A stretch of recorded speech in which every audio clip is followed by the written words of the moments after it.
All right, everybody. Hello and welcome back to my channel. So if you're new here, make sure you subscribe to my channel, put a like on the video, and hit that bell icon so you get notified every time I post. So in today's video, before we start, I have a couple of new students to introduce. Hello, Sat Sri Akal bula. So tu bhi bula hun. Good, shabash. Okay. Tu bhi bula phir. Hello. Okay. So in today's video, we are going to be discussing the aftermath of the death of Maharaja Ranjit Singh.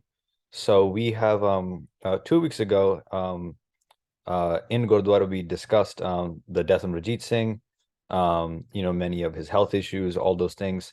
Um, in the last video, we discussed some kind of other topics. The first Anglo-Afghan War, the Tripartite Treaty, and also the Battle of Jamrud. So today we're going to kind of switch gears back to Maharajah Ranjit Singh and his death and all the things that happened after that, because for quite a while now we're going to be analyzing things after his death and how Sikh Empire fell apart.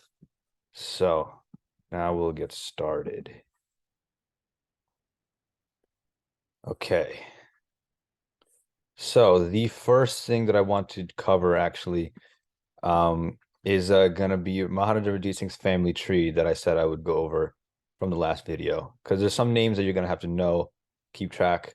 So yeah, well, I'll try to keep it as simple as I can.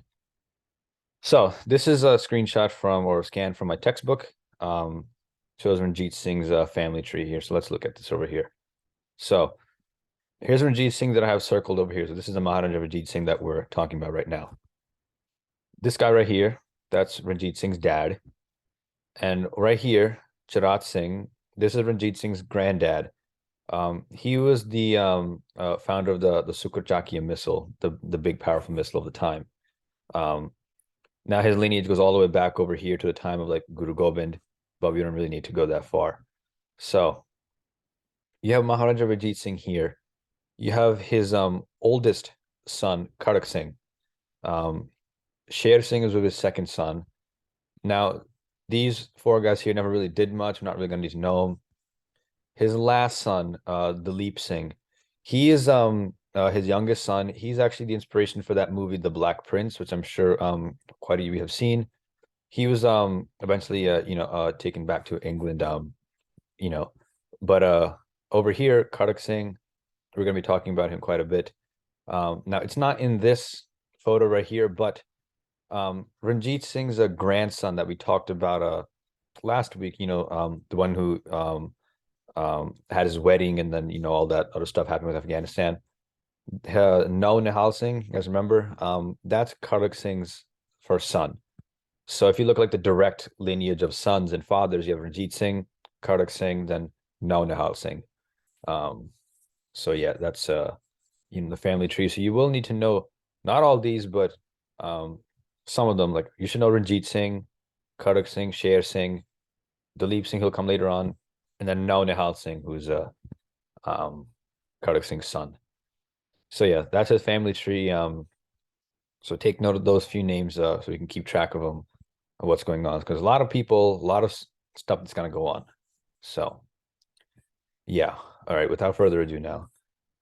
So after Ranjit Singh's death, let me just figure.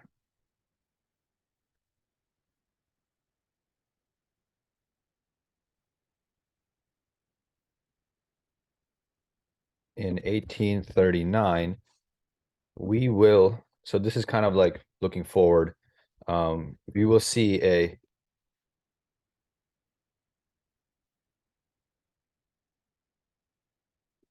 gonna see a very bitter, very nasty, very ugly struggle for power for Punjab, because Punjab, the Sikh Empire, has become, one of the most famous, one of the most powerful empires in the world. Um, you know, uh, and it's kind of amazing that in the 10 years of the 1840s that it all just kind of, fell apart, and just kind of, vanished in a sense. So with the British ultimately taking control in 1849. So really pretty much exactly 10 years um, after his death, it was kind of, you know, completely gone.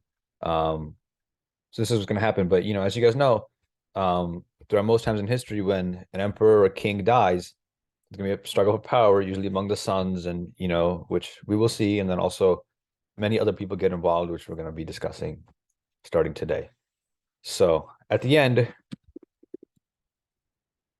18. That's going to be the end result, which we're going to spend a couple months probably talking about how I got there. But and interestingly, actually, Ranjit Singh himself actually predicted this would happen, way while back. It's a little quick side story. So Ranjit Singh was having a conversation with an English cartographer, just a map maker, guy who makes maps. He was showing Ranjit Singh a map of India, and the Hindustan, which is just the the land that the Hindus control, which is really just Maratha territory, which by now it's under British control. So the English cartographer was showing Ranjit Singh this map of India, and Ranjit Singh asked, "Hey, what does the red color represent?" And the cartographer replied, that the red color represents all the British territory in India, and the entire map was red except for Punjab. Uh, so Ranjit Singh kind of turned to the side to his friends, and he kind of made a small comment that was like, "Hey, guys, it's all going to be red one day." So Ranjit Singh himself, a while back, was able to predict this, so yeah. Anyway, back to, you know, our point. So, it's very strange actually to kind of think that you know, that a guy like Ranjit Singh, who was such a brilliant leader, was really the only one who's to unite Punjab like this, you know. He failed to kind of create the foundation that would make the Sikh Empire last. So, to write that down, here's the statement right here. Make that a little bigger. So you know how much of a great leader that Ranjit Singh was, and he but he failed to create the foundation that would make it last. And we saw very quickly everything just um, fell apart. And actually, you know, right before his death, we know that why does he keep getting small? Okay. All right. So we know that like after Ranjit Singh's death, he appointed his oldest son, Karak Singh, as the next Maharaja. So while Ranjit Singh did appoint,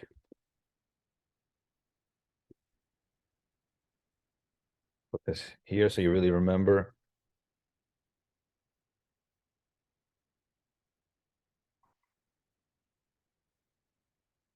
So while he did appoint Karak Singh as the next Maharaja, Ranjit Singh, he never really um, uh, really trained any of his sons to actually be the leader of Punjab. He never really trained anyone.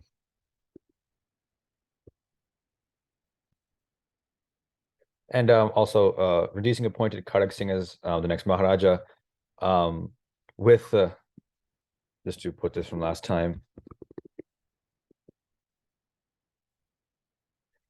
We will discuss who this guy Dhyan Singh is, in the future. So right now, just take it for what it is. I'll explain who he is and whatever. But while he did appoint leaders, he never really trained anyone to actually be the next leader and how to do things. So, it kind of really means nothing at that point.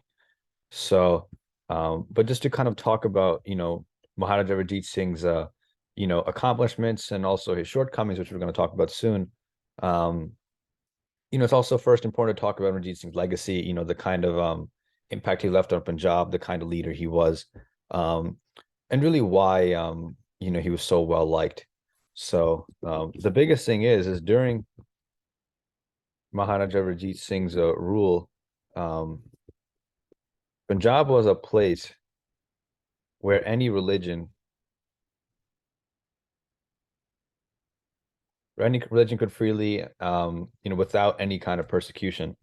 This is really the first time in really Punjab's history that that's really been true. Because you guys know before that, during the time of the missiles, there was a lot of struggle with the Afghans, whatever Mughals were left, Marathas in the mix. It was a very chaotic place. Before that, you had the Mughals in the time of the Gurus. there was never you couldn't really, safely live in Punjab and practice any religion you wanted without persecution. So Ranjit Singh's rule of like 40 years or so is really the only time where this has, been the case.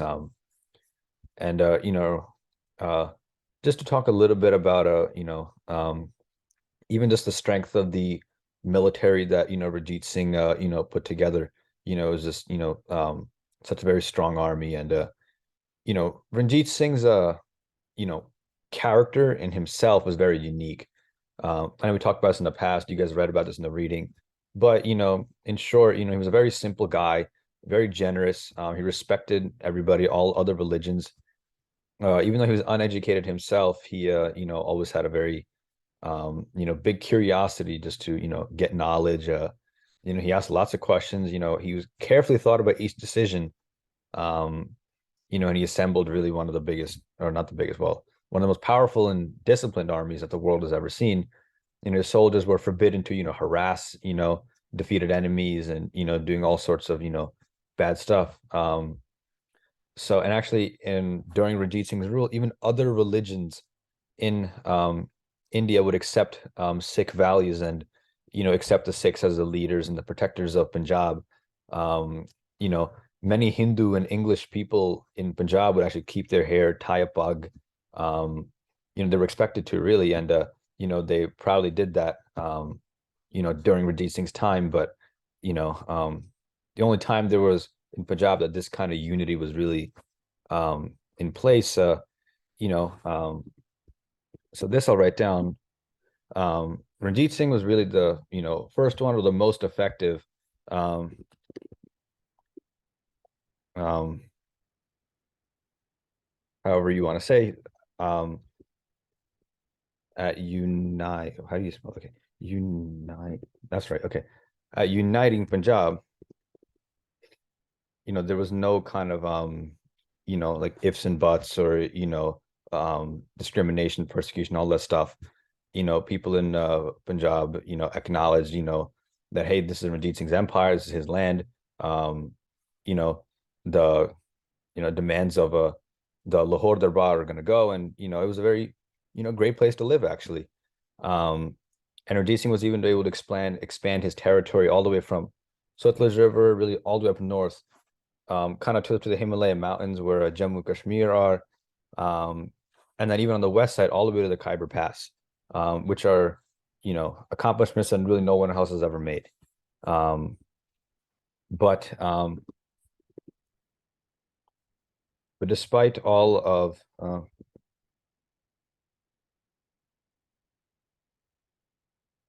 all of the achievements that he made and the excellence of his empire and the fall of the Sikh Empire was really just as kind of quick and tragic as Ranjit Singh's death, itself. Um, you know, write this down.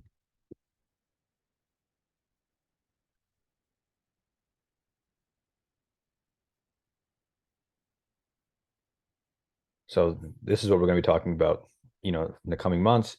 But how exactly did such a great empire fall apart this quickly and this tragically? It's always a big complicated mystery in a sense, but there are many plausible explanations, very good explanations as to why this occurred. But you know there are books written on this, all that stuff, and you can really never have a discussion that ends really. I mean, you can have endless discussion about how the Sikh Empire fell apart and why and all that stuff. So we'll discuss some of these points today.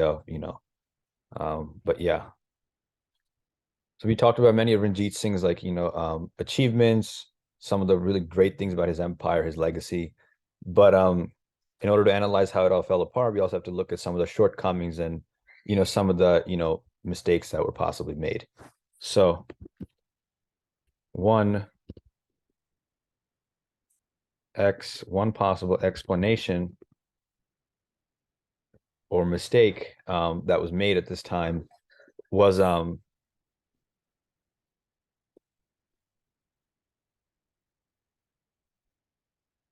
write then explain.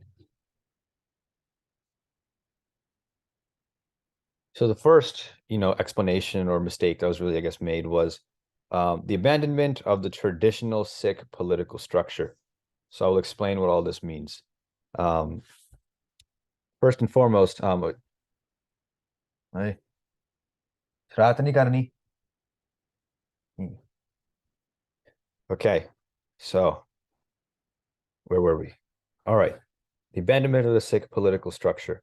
Um, First and foremost, what happens is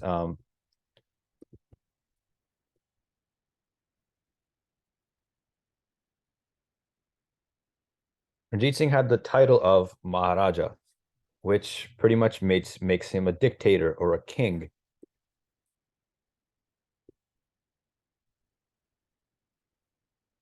Kind of like the monarch, the sole ruler of Punjab in a sense. Even though he had other like, advisors, other people in the government, he was still the Maharaja, like the king of the land in a sense. Um, you know, he he was a true monarch really at the time. Um, you know, a monarch with a very different personality and way of rule than most monarchs, which is why, his empire was so amazing. But effectively, he's still a monarch. Um, so in addition to that, so I'll talk about why these are significant in a second, but first let me get them down. Um, and in a sense, also in addition to this,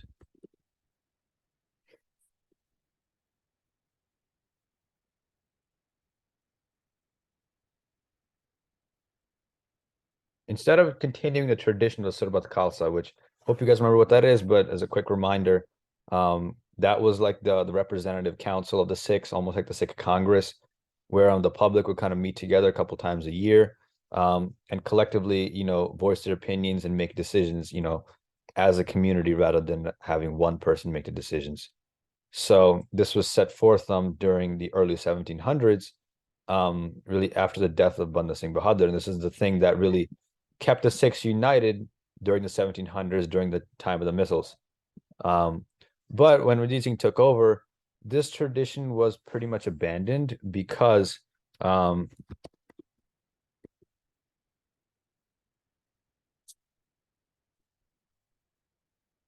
Ranjit Singh would kind of take every single decision upon himself, big or small. And many big decisions, we know he would think them through a lot and try to, do it in the best interest. Like, for example, like during the Sutlej Treaty.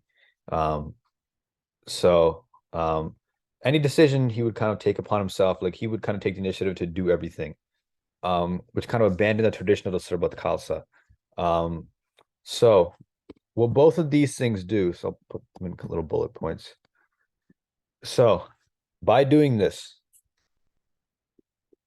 these two things, both of these are just abandoning the traditional political structure that was really put forth by Guru Gobind Singh really after his, or really right when he was about to die. This is the kind of a system he put in that, hey, the Granth Sahib is a guru.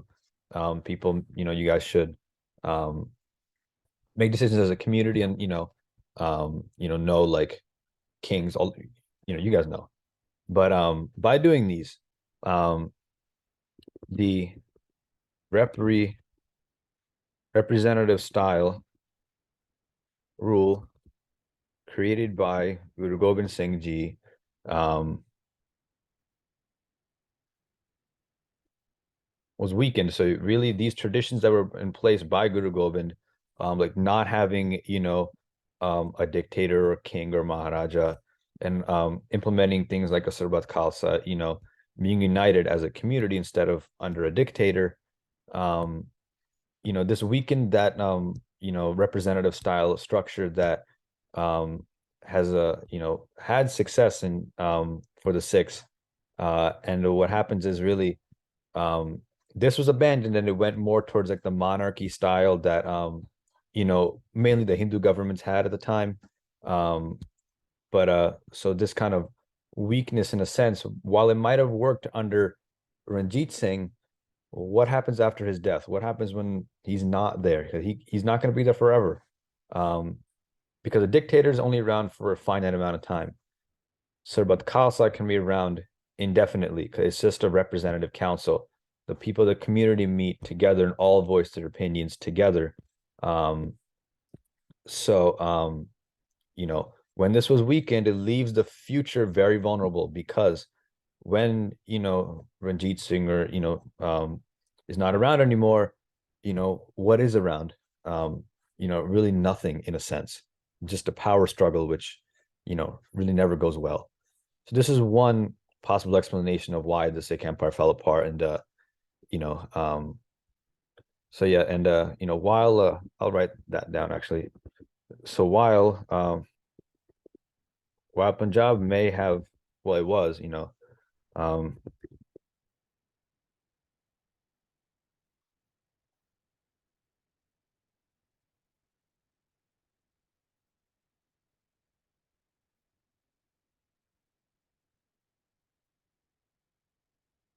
all right.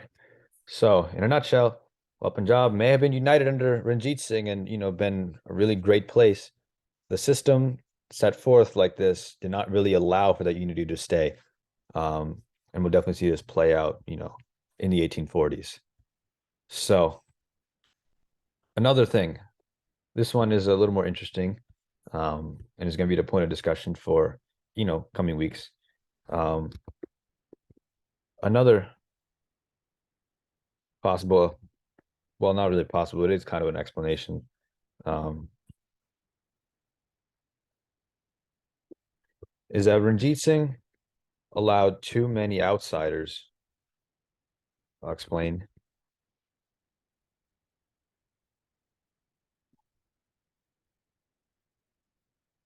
All right. So, um, Ranjit Singh allowed a lot of outside people, like not like native Punjabi people. He allowed a lot of these people into the government, into the army, and given positions of power in a sense. So they were like political officials, his advisors, all that stuff. Um, Problem is, later on, a lot of these people would prove to be untrustworthy. They're going to try to kind of, you know, betray, Ranjit Singh's like, you know, demands, his family, while they all respected him while he was there, after Ranjit Singh dies, power struggle is going to start. And a lot of these people would show, their true colors after that. Um, but just to kind of explain where all this even originated from is very important, which you'll see why you'll see why it even happened in the first place. So, one point here now. According the 1881 census, now I know this is 40 years ahead of the time period we're talking about, but this was like the data that's available. So the numbers are not going to be exactly the same around the time of Ranjit Singh's death in 1839, but they'll be pretty close, and the general trend is about the same. So that's why we can still use these numbers. So according to census data, um, Punjab's population is about, that little squiggle means about approximately, about 50% Muslim. Okay. It's going to be approximately, Hindus are not too far behind. And the remaining 7%, and numbers are rounded, that's why they don't add up. But um, so you see, Muslims have the majority. They're the biggest chunk there, about half the population. Hindus not too far behind, and whatever little sliver is left of is a Sikhs. And this is still pretty much the same story today. Actually, these numbers, this trend really has not changed much throughout history. Um, so as a result of this, as we just talked about before, um, one of the this is important. One of the biggest reasons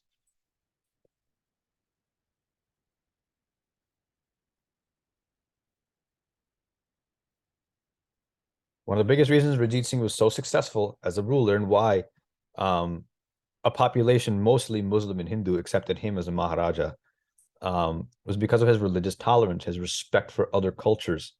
Um, so, as a part of this, and so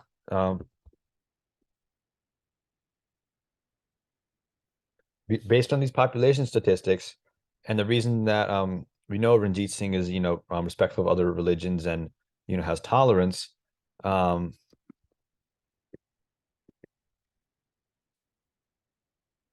Ranjit Singh knew he had to include, he knew he had he had to give Hindus, Muslims representation in his government. He had to give them some kind of positions of power um in order for them to feel secure, feel safe, all that stuff. So he appointed a lot of like local governors as Hindus, Muslims. So like, for example, if there's like a town that's mostly Hindu, he'll appoint a Hindu governor for that, so they can kind of go by their own Hindu, culture, traditions, all that stuff. And um, same goes for Muslim, all that stuff. So because there's a lot of Hindus, Muslims, representative in the government, because of this, so it's kind of a good thing in a sense that he's allowing, other people representation in there. He's adhering to these population statistics. Um, but a lot of people, so this was kind of necessary, but a lot of these outsiders, not just any Hindu or Muslim, we'll talk about some of the, specific ones, people, from, outside of Punjab, who, were Hindus and Muslims, that ended up, causing a lot of trouble after Majit Singh's death. Um, so now to talk about some of these in particular, some of the most notable, you guys might remember some of this from the reading, but we'll talk about in more detail. So, one of the most notable Hindus that Ranjit Singh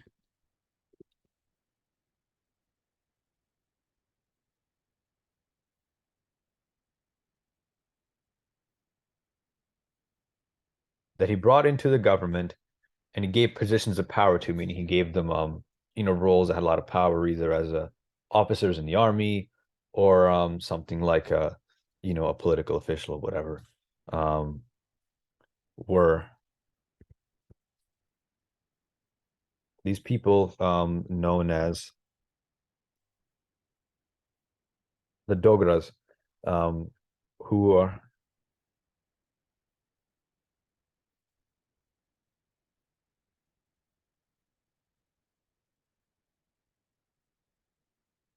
all right. Some of these most notable Hindus that Ranjit Singh brought into his government and gave these positions of power to were the Dogra people, who are really from the hill regions of like Jammu, Kashmir.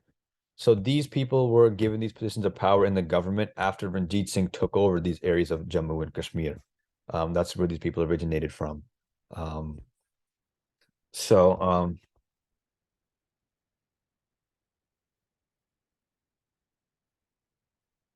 a few significant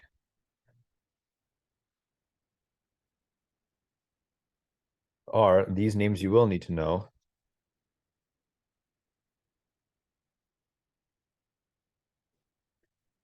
A few of the significant Dogras who were given positions of power actually during the 1820s when Ranjit Singh took over Jammu and Kashmir are Dhyan Singh and Gulab Singh.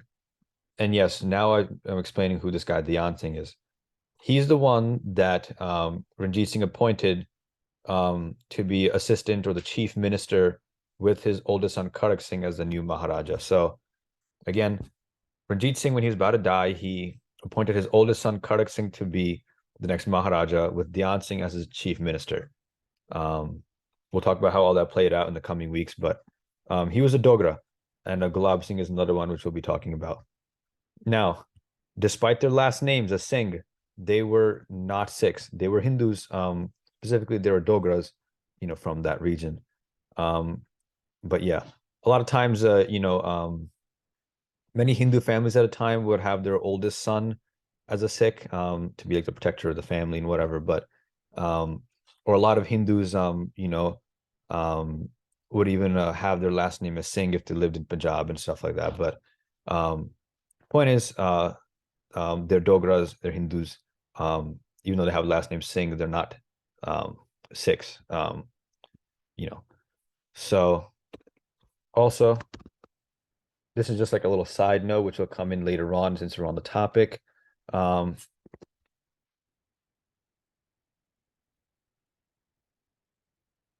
in addition to the Dogras,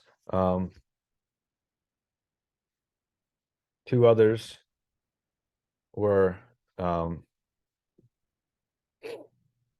Two others were given. I'll explain. Hold on. Ranjit Singh also got two other people who were not Dogras, but they were Hindus.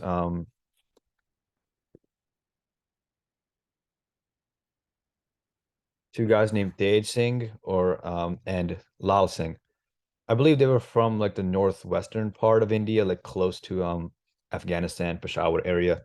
But these guys were Hindus that Ranjit Singh, they're not Dogras, but they're still Hindus, even despite the last name. Um, Ranjit Singh gave them high ranking positions in the army. So again, kind of goes back to that, representing in the population. So Dogras were in the government. These two were in the army. Of course, with many others too. Ranjit Singh had plenty of people in the army. He had Sikh generals at one point, European, Hindu, Muslim, whatever. But the reason I mention all these names in particular is because these names are going to come up over and over. They were very much involved in a lot of the chaos that went down in the 1840s.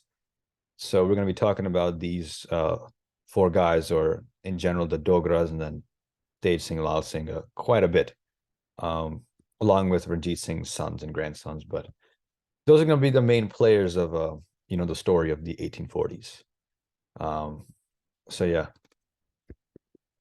and just to kind of foreshadow that, while the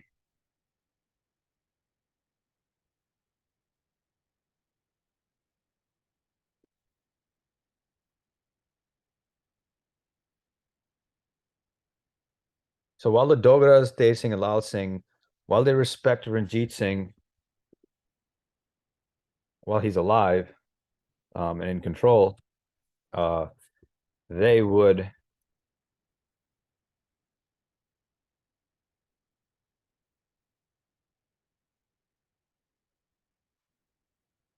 these guys would end up being like the biggest traders of the 1840s. They're gonna be major sources of problems that happen in Punjab, um, and all the stuff that happens. So we'll talk about them more in the coming weeks and months. But just to kind of set the stage of what's going to happen, um, that's what it's going to be. So to just quickly recap, we talked about Ranjit Singh's legacy and all the great accomplishments we had, and also a couple of the shortcomings. One was the abandonment of the traditional Sikh political structure that was set by Guru Gobind, which ended up kind of you know showing after Ranjit Singh's death that there really was no unity in place as far as the longevity of the empire goes. Um, then there's a lot of outsiders in the government, which are going to cause problems after Ranjit Singh's death, because Ranjit Singh can keep them all under control while he's there, but when he's not, you know, things are gonna fall apart to say the least. Um, so yeah, and all right, so that was